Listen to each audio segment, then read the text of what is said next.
ইয়া শ্বশুর ফাদার, আপনি কি বিয়ে করেছেন?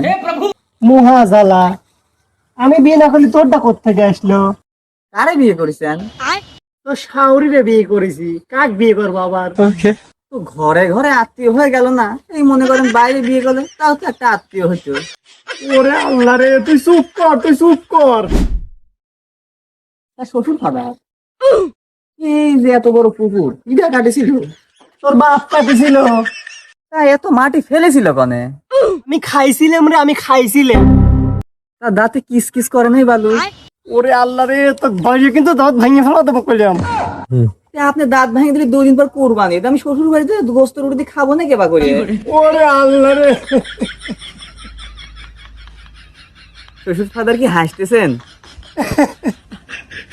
না আমি হাসতেছি না, হাসতেছি। না, আমি ভাবতেছি আপনি হাসতেছেন। ওরে আল্লাহ রে, এই তোর জামাইয়ের সাথে আমি বিয়ে দিব, আমি ছাই খাইছি, ছাই। ওরে আল্লাহ রে, আপনি ছাই খেলার গেলেন কি? আমার করে তো আমি বাবুর ভ্যানে 2 বস্তা চাল আপনার বাড়িতে পাঠায় দিতাম। ওরে একবারে কিন্তু বাড়িই ফেলাবো। খালি আমার দোষ না, আপনার মেয়ে যে 2 দিন পর পর আমার তুমি টাকা চায়। কয় টাকা চায়? কয় টাকা চায় আবার? আজ 1000, কাল 1000, পরশু 10,000 টাকা সাথে সাথে আমাকে ফকির বানা ফেলায় দিল। ওরে আল্লাহ রে, আমার মেয়ে এত টাকা দিয়ে করে ডাকি? আমি কেবা করে কব? আমি কি কোনোদিন টাকা দিছি নাকি? ওরে আল্লাহ রে, তুমি আমাকে উঠায় এলাও আল্লাহ।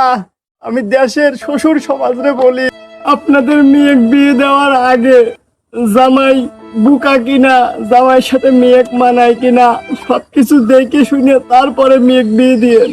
শ্বশুর ফাদার কি যাত্রা করতেছেন?